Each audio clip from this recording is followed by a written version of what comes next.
आदाब, मैं हूं मुमताज आलम रिजवी और मैं बात करूंगा इस वक्त MIM चीफ और मेंबर पार्लियामेंट असदुद्दीन ओवैसी की और अयोध्या के राम मंदिर की। जी हां, अब असदुद्दीन ओवैसी की एंट्री हो गई है, लेकिन एंट्री ऐसी नहीं है कि जिससे तूफान खड़ा हो जाए। फिर भी ऐसा क्यों अब असदुद्दीन ओवैसी को मरकज़ में लाया जा रहा है, सेंटर में लाया जा रहा है? अयोध्या में चोरी हुई, क्या इसमें कोई डाउट है? क्या इसमें कोई शक है? और अयोध्या में चोरी करने वाले कौन हैं? किन 8 लोगों को जेल भेजा गया? किन 80 लोगों के खिलाफ मुकदमा दर्ज किया गया और SIT से जांच हो रही है? सब चीज अयोध्या में चल रहा है। मथुरा का भी नाम आ रहा है, लेकिन असदुद्दीन ओवैसी पर चर्चा क्यों? असदुद्दीन ओवैसी को सेंटर में क्यों लाया जा रहा है?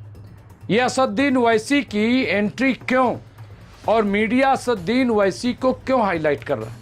मैं एक बयान से कि असदुद्दीन ओवैसी ने कहा कि अगर अभी इसी चोरी में एक भी मुस्लिम होता तो उसके घर पर बुलडोजर चल जाता, बहुत मुमकिन है कि उसका इनकाउंटर कर दिया जाता। लेकिन इतनी बड़ी चोरी अयोध्या के भगवान श्री राम के मंदिर में, लेकिन लीपापोती चल रही, सिर्फ लीपापोती, बयानबाजी। और फिर मैं पूछना चाहता हूं कि क्या क्राइम का भी कोई मजहब होता है क्या? अगर असदुद्दीन ओवैसी ने यह बात कह दी तो इसमें हिंदू मुस्लिम का, लेकिन बीजेपी के लोग, कुछ फिरका परस्त ताकतें अब कह रही हैं कि भाई जिन लोगों ने चंदा नहीं दिया वो सवाल क्यों कर रहे हैं? कह रहे हैं कि मेरे अंगने में तुम्हारा क्या काम है, मुसलमान क्यों बोल रहे हैं? वो ये सवाल उठा रहे हैं कि भाई अपना मस्जिद देखिए, दरगाह देखिए, वहां कितना चंदा आता है, वहां कितनी चोरी होती है, हाँ, पारदर्शिता वहां लाइए। सवाल ये नहीं है, सवाल ये है कि कौन रोक रहा है कि पारदर्शिता ना हो, शफाफियत ना हो। लेकिन अब जब सवाल अपोजिशन की तरफ से उठ रहा है, अब जब यह कहा जा रहा है कि महमूद गजनवी पर इल्जाम लगाने वाले कि उन्होंने लूटा, उन्होंने ही अब राम जी के मंदिर को लूट लिया, अब मिर्ची लग रही है, कोई जवाब नहीं है। और सुनो, मामूली से मामूली आदमी लाखों में करोड़ों में खेल रहा है और चंदा भर भर के आ रहा है।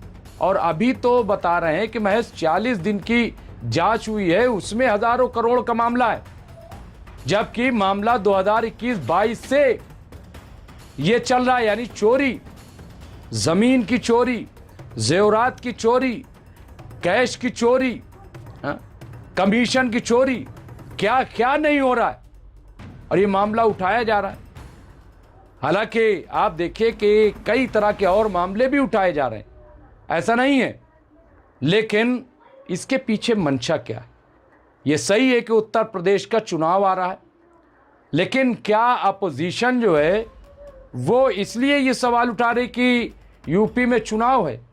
तो सवाल ये है कि अयोध्या में जो चोरी हुई है वो किसने की है? और आज कांग्रेस उत्तर प्रदेश के अध्यक्ष अजय राय वो अयोध्या मंदिर दर्शन के लिए जा रहे थे, उनके साथ MPs भी थे, उन्हें रोक दिया गया, उन्हें हाउस अरेस्ट कर दिया। भाई क्यों रोक दिया गया? क्यों उन्हें नहीं जाने दिया गया? किस बात का डर था? क्या उनके जाने से जांच प्रभावित होगी और क्या मुंह देख करके जाने दिया जाएगा? भाई चोरी कांग्रेसियों ने तो नहीं की, कांग्रेस से जुड़े लोगों ने तो नहीं की, कांग्रेसियों ने तो नहीं कराई। और इस पे आदरणीय कुमारी बहन मायावती जी ने, उन्होंने भी सवाल उठाए और उन्होंने मांग की है कि जिन लोगों ने भी हरकत की है, कड़ी से कड़ी सजा किया जाए।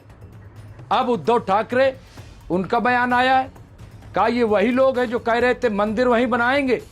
आज समझ में आया कि ये क्यों वहां मंदिर बनाना चाहते थे, ताकि चोरी कर सके, ताकि घपलेबाजी कर सके। अब ये बड़े सवाल उठ रहे हैं, लेकिन जो ये सवाल करने वाले, अब उन सबको छोड़ के असदुद्दीन ओवैसी को टारगेट किया जा रहा है। असदुद्दीन ओवैसी को घेरा जा रहा है, उसमें शाही जामा मस्जिद का जिक्र आ रहा है। अब किताब वहाँ कौन हिसाब किताब देख रहा है, उसमें जिक्र आ रहा है ख्वाजा अजमेरी की दरगाह का, उसमें हज़रत निज़ामुद्दीन औलिया का जिक्र आ रहा है और मस्जिदों का।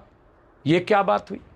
आप बताइए कि क्या कहीं कुछ हो रहा हो तो क्या अपना भूल जाएंगे? कह रहे बड़ी से बड़ी कार्य, अरे भाई साफ साफ दिख रहा है, अभी तक किसी घर पे बुलडोजर नहीं चला।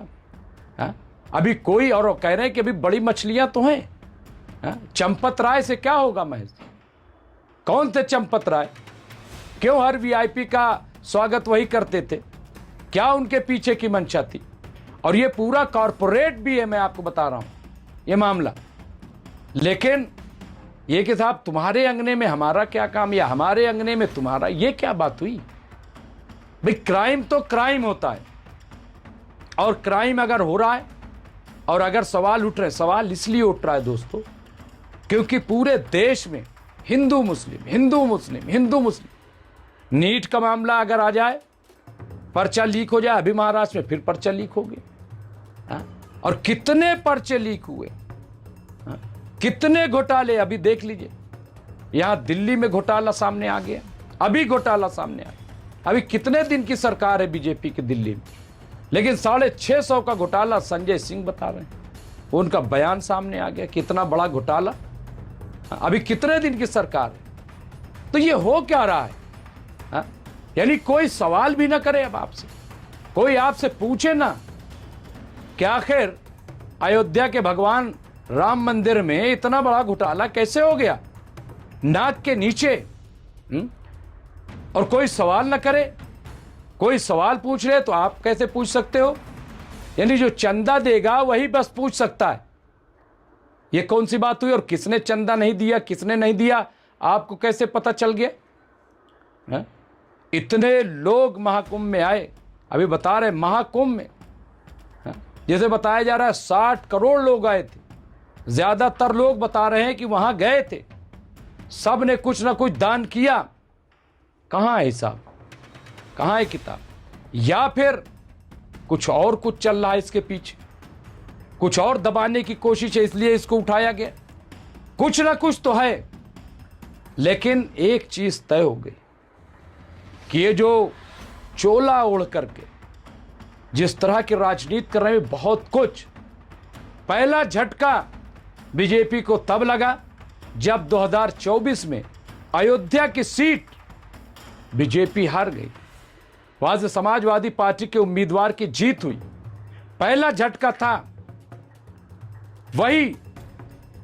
आप बताइए, भगवान राम को ला रहे हैं, यानी जो दुनिया को लाए उसको ये ला रहे हैं, ये बड़ा दावा, और हार गए सीट। अब 2027 का चुनाव है। देखिए, जो वाकई ईश्वरीय शक्ति है, ठीक है, अगर उनके साथ धोखाधड़ी होगा कभी माफ नहीं करेंगे, कभी माफ नहीं करेंगे।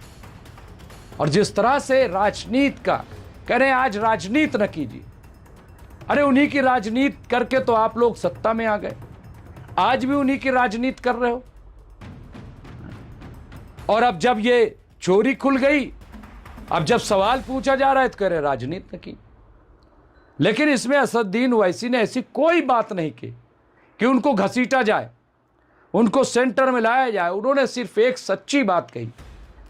और क्या ये गलत है? मैंने तो सवाल उठाया, मैं पूछ रहा हूं कि बताइए, ये कौन सा जिहाद है जो वहां पे हो गया?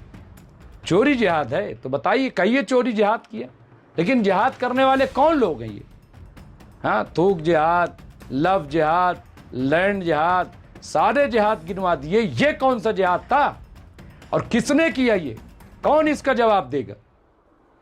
इसलिए आप बच नहीं सकते, जवाबदेही आपको तय करनी पड़ेगी। एसआईटी की जांच हो रही है, आप कह रहे हो कि सबको जेल भेजा जाएगा, हाँ, लेकिन सिर्फ 40 दिन क्यों पूरा? और आप कह रहे हो कि एसआईटी के सामने संजय सिंह सबूत पेश कर रहे हैं, दूसरे लोग और सबूत सब दे रहे हैं, सब उसको शामिल कीजिए, जांच कीजिए। तो यहां पे और कुछ बड़ी मछलियों का भी जिक्र हो रहा है। कह रहे हैं कि इसमें बड़ी मछलियां हैं। अब वो कौन मछलियां हैं सब पता चलेगा, लेकिन इसको डाइवर्ट करने की कोशिश मत कीजिए। क्राइम का कोई मजहब नहीं होता, क्राइम कहीं भी हो, क्राइम चाहे मंदिर में हो, मस्जिद में हो, स्कूल में हो, कॉलेज में हो, घर पे हो, सड़क पे हो, जमीन पे हो, आसमान पे हो, कहीं भी हो, क्राइम क्राइम होता है और क्रिमिनल क्रिमिनल होता है। उसका कोई मजहब नहीं होता है और उसी नजरिए से उसे देखना चाहिए।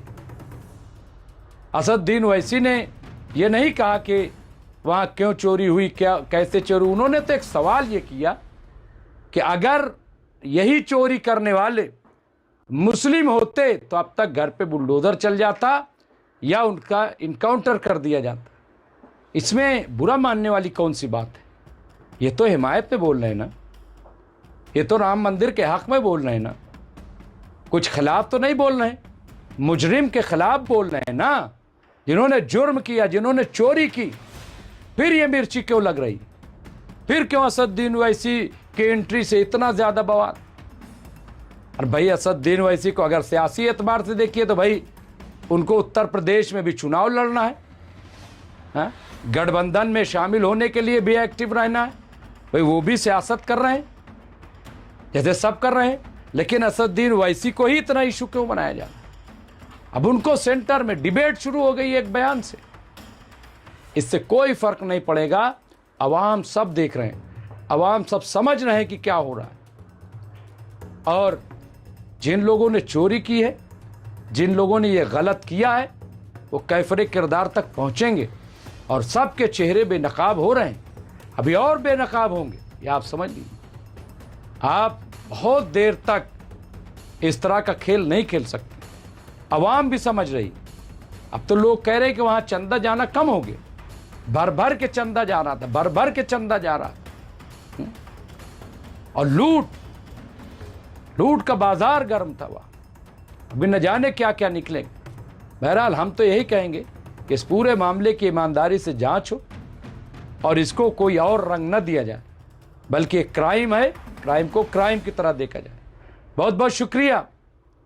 देखते रहिए एमएमसी न्यूज़ इंडिया और बहुत जल्द आपकी खिदमत में हम पेश करने वाले हैं पोस्टमार्टम हाउस।